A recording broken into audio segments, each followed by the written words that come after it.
All right. All right, cool. Whoa. We're rocking and rolling here. 8-10. But first. Why is today beautiful day for math? Jameson, look at that. Why? Yeah, sure. Oh, okay. Because the sunrise is insane right now. Look at that. My classroom in the morning, I can always see the sun coming up. Right on. Well, unless it's really cloudy. Them But clouds, you though. can see it's crazy. It looks awesome. Beautiful day for math. Brother CJ's in here. Nice. Awesome. Hi, CJ. Right on. Whoa. There we go. Whoa, okay. Quadratic formula. That's some stuff. Quadratic formula. So we're going to deal with another formula. Right. Which we've done. Rewinding back to the discriminant. We've done a couple formulas. Yeah, vertex. The vertex formula, which spits out the x coordinate of the vertex. That's right. And what was the other one? The discriminant. Oh yeah, the discriminant. Which is part of this. Right. Well, yeah. But there's a if-then statement. That's right. If we have the standard form equal to 0, which remember last time we factored it, and then solved for x. Right. If the standard form is that, then x is this. Okay. All right. Well, so just take a breath. Yeah. Okay. So, wow. That's a lot. But so it's a formula. We've actually done it's a formula that spits out the x value that solves this problem, like how the factored form did last time. Yes. But so we can solve for x with the formula. Right. But we can also solve for x using the factoring. But we've actually done this, right? Yes, we've done this. Look at that. Well, there's in the formula. There's stuff there. We've seen some of that. Oh yeah. What have we seen? B squared minus 4ac. And negative b over 2a. That's true. Holy crap. I know. This entire chapter has been building to this moment right now, it would seem. My gosh. Whoa! Okay. Vertex. Okay, anyhow. So we're solving for x. Last time we learned how to factor it, and it's actually kind of stupid easy. Should I? Yeah, you want to do that?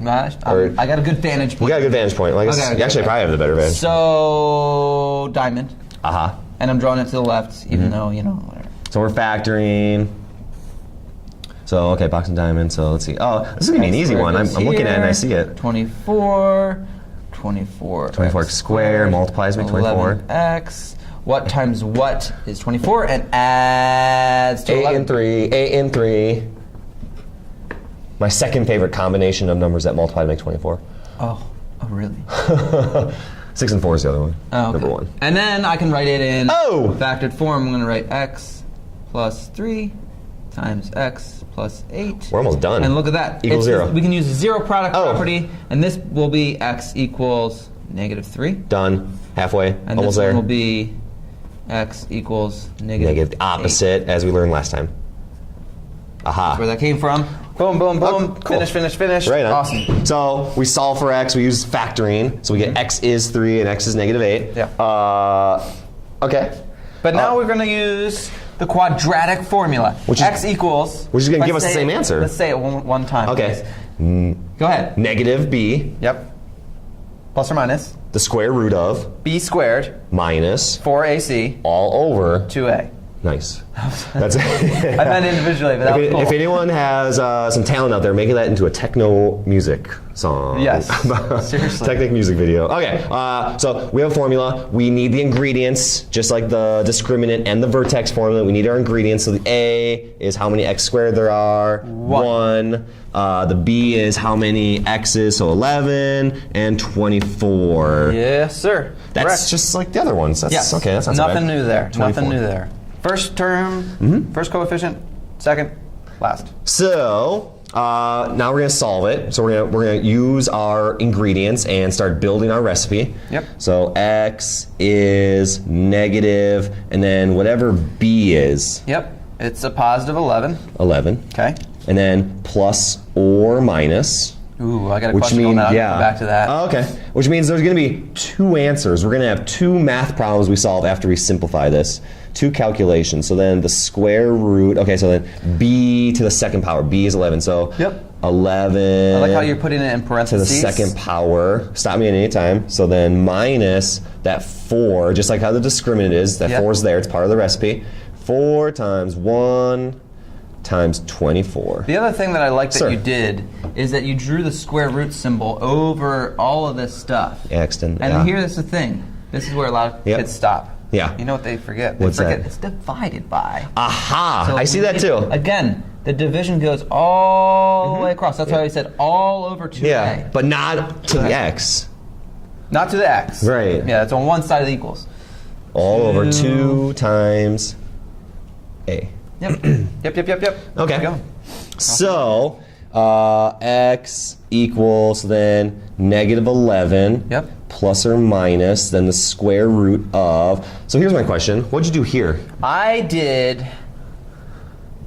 did 2 different things. Okay. There's a lot of different ways Right. to do this, obviously. You could plug in 11 squared minus 4 times 1 times 24 all in the calculator See, that's and what I write did. that there. Yeah. You could also write 11 squared and then write a subtraction Right. and then write that. What do you think we should do here? Let's just put it on the calculator. Yeah? I mean, it's kind of like, it makes this process a little easier. We've done this calculation, So, yeah, I mean, And I with the parentheses, I included that in my calculation here, just always. Yeah. So That's the same 11 thing. Go for it. parentheses to the second power Right.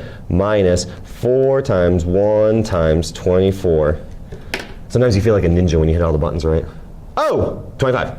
that's what it is. So it's the square root of 25. Yep. And then we have some stuff down there still. So all over 2 times 1, 2. and instantly it's almost that much easier. Yeah, it's that much easier. And we basically just keep repeating this process where we rewrite. So we just, I'm going to bring the screen down a little bit, but you just keep rewriting. So x equals negative 11 plus or minus. I think I know what your favorite step is on this problem. That's coming up. 5. 5. My favorite step? Yeah, and it's about to happen. Okay. This is your favorite step. This is my favorite step. I knew it. You know how I you knew know? it. Because I asked the question about the plus or minus. Here's the thing. You get 2 problems out of this. You get double the fun. Ooh. Double the fun. All right. Okay, so stop rolling your eyes at this point. And It's about to happen. This is your favorite part right here. Because I get to draw arrows. Ah! So it turns into Aha. two Yep, I problems. knew it. And one's going to go over here. I knew. Aha, I knew it. Because I just love arrows. I don't know knew why you- that is. Just feels like I'm going somewhere. Is that? I think that's. I always say that's the real world skill here. Drawing arrows. No, the presentation of the work, so it makes sense and it's clear and it's easy to understand. So I think the arrows contributed to that real world skill. Oh, thank you. I just felt like I said, I was going somewhere. I don't know if you caught that joke. Okay. All right, Okay. Let's explain talk this. Yeah. Sorry. Negative 11 plus or minus 5. Yep. So there's 2 problems. Negative 11 minus 5 or negative 11 plus 5, plus or minus. Yep. So just change the plus and minus into 2 different problems. One's going to be plus, one's going to be minus. And then because of order of operations, we have to do the numerator first, the numerator of the fraction, the top of the fraction. So negative 11 minus 5, it would be negative 16 all over 2. And then I'm just going to wrap that one up. Yep. Negative 8, or negative 16 divided by 2 Is negative 8. is negative 8, Freudian slip. Love it, love it, love it, love it. So then, Same thing you for want the to wrap last up this? one. Do you want to do the last one? Sure. Which, by the way, we should not be surprised because we knew that we were going to get that answer. We knew it. Yep. It's the same problem. Yeah. We're just doing it with the quadratic formula. So negative 8 plus 5. What do we got there? So this is a negative plus a positive, and we're looking You for... owe 11, you pay back 5. Right, so it's going to be what? Negative 6 Boom. Roll, pay your bills. divided by 2. Oh, I see it. I see the other answer that we expect to get. Negative 6 divided by 2 is negative 3. Boom. Very nice. There's both of my answers. Ta-da, And they match. yeah, you just plug it in step by step by step by step. Don't forget to put parentheses around stuff. Don't forget to divide by all of it. And don't forget to have fun. This was so easy. Why would we ever use the quadratic formula? Well, because not every problem is factorable. Oh, You can't gross factor numbers. every, Yeah, probably right. and Yeah. sometimes it's like decimals. Right, that's right. Yeah, And I see. it just gets... Yeah, that makes sense. That's comforting. It always works. Yeah, exactly. All right, they're ready. Have fun.